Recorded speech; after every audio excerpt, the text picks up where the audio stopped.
Assalamualaikum warahmatullahi wabarakatuh. Perkenalkan, nama saya Iin Anissa Sarervan dengan NIM channel 312210052. Jadi pada kesempatan kali ini saya akan menjelaskan mengenai metabolisme protein. Jadi sebelumnya perlu kita ketahui bahwa protein merupakan salah satu komponen yang sangat dibutuhkan oleh tubuh untuk penyusun struktur tubuh maupun penyimpanan ataupun sumber energi bagi tubuh. Metabolisme protein. Protein dalam makanan akan mengalami proses pencernaan hingga akhirnya berbentuk asam amino yang akan diserap di usus. Asam amino ini akan dibawa melalui peredaran darah menuju ke hati untuk mengalami proses metabolisme, yaitu proses katabolisme asam amino yang akan terjadi melalui dua proses transaminasi dan deaminasi. Produknya ini berupa amoni dan kerangka karbon. Jika masih dibutuhkan, amonia akan digunakan kembali di dalam tubuh untuk membentuk asam amino. Sedangkan jika sudah tidak digunakan, maka akan dikeluarkan dalam bentuk urea atau urin yang terjadi pada siklus urea. Sementara itu, kerangka karbon yang diperoleh akan masuk ke dalam siklus asam sitrat dan digunakan untuk membentuk energi.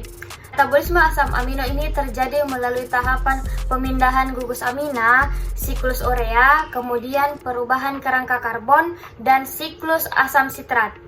Jadi asam amino ini akan melalui dua jalur, yaitu siklus urea dan siklus asam sitrat. Dalam pemindahan gugus asam amino itu akan terjadi transaminasi dan proses deaminasi. Gugus amina yang dilepaskan berbentuk amilum akan masuk ke dalam siklus urea. Sementara kerangka karbon dari asam amina akan masuk ke dalam siklus asam sitrat atau masuk ke jalur utama proses metabolisme. Jadi reaksi transaminasi itu untuk memudahkan gugus amina atau NH2 dari asam amino ke alfa ketoglutarat. Alfa ketoglutarat karena menerima gugus amina maka akan berubah menjadi glutamat. Sementara asam amino yang pertama karena gugus aminanya yang hilang maka akan menjadi asam alfa keto. 4 enzim yang berperan dalam proses transaminasi yaitu leusin, tirosin, aspartat, dan glutamat transaminase. Kemudian dari transaminase produknya itu yang dihasilkan adalah L-glutamat.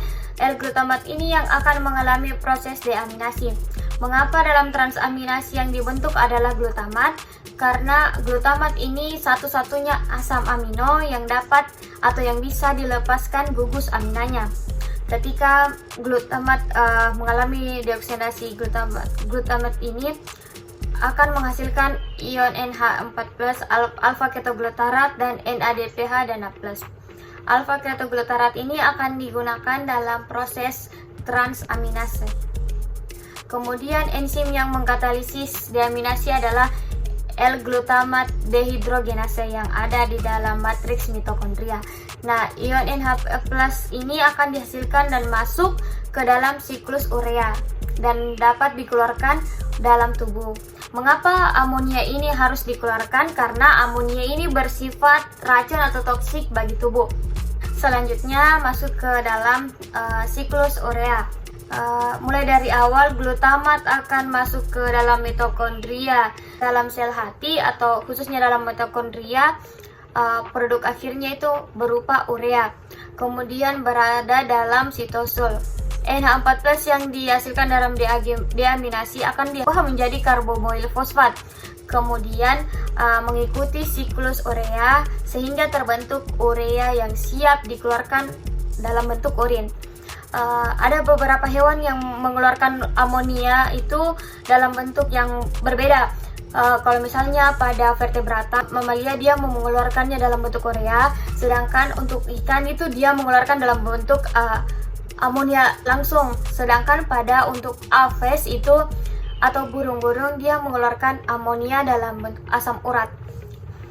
Selanjutnya membahas mengenai rantai karbon atau kerangka karbon. Jadi kerangka karbon dalam asam amino akan mengikuti jalur siklus asam sitrat atau siklus Krebs. Dan untuk masuk ke dalam siklus itu terdapat beberapa jalur yang bisa ditempuh oleh asam amino ini. Tergantung dari rantai seperti apa. Asam-asam amino tersebut akan diubah dari senyawa-senyawa asam sitrat. Sebagai contoh misalnya asam amino lisin, leusin, fenilalanin untuk masuk ke dalam siklus asam sitrat, kerangka karbonnya itu harus diubah menjadi asetoasetil A. Kemudian diubah menjadi bisa masuk ke dalam siklus asam sitrat. Demikian juga untuk asam amino yang lainnya. Berikutnya itu membahas mengenai anabolisme asam amino dalam tubuh. Jadi proses anabolisme protein dalam tubuh ini mengenai pembentukan atau sintesis asam amino di dalam tubuh. Jadi yang kita berfokus kepada asam amino yang bisa disintesis oleh tubuh hewan yang bersifat non-esensial. Kemudian reaksinya ini bermula dari asam amino yang non-esensial ini. Selain diperoleh dari makanan, non-esensial itu bisa diperoleh dari jalur sintesis dalam tubuh atau senyawa-senyawa antara baik itu pada glikolisis maupun siklus asam sitrat. Jadi untuk 3 fosfogliserat itu merupakan contoh senyawa antara glikolisis, sedangkan untuk oksaloasetat alfa butalat itu contoh dari senyawa antara dari siklus asam sitrat. Kemudian untuk hewan hanya dapat mensintesis 10 asam amino. Dan selanjutnya membahas mengenai biosintesis protein dalam tubuh. Jadi biosintesis protein dalam tubuh ini mengalami 2 tahap utama. Yang pertama itu transkripsi dan yang kedua adalah translasi. Transkripsi adalah penyalinan dari molekul DNA menjadi RNA. Sedangkan untuk translasi itu proses penerjemahan molekul mRNA menjadi urutan asam amino yang menyusun protein. Translasi atau proses penerjemahan. Jadi sebelumnya itu kita membahas mengenai apa komponen yang terlibat dalam translasi ini. Yang pertama itu adalah ribosom, mRNA, RNA, tRNA, dan asam amino. Adapun ribosom itu organel dalam sel yang berfungsi untuk mensintesis protein. Jadi adapun tahapan dari proses translasi, yang pertama adalah proses aktivasi asam amino, yang kedua adalah proses inisiasi, elongasi, terminasi, dan proses pasca translasi. Sekian mengenai proses metabolisme, yaitu proses katabolisme dan anabolisme protein dalam tubuh. Mohon maaf jika ada salah kata. Sekian, wassalamualaikum warahmatullahi wabarakatuh.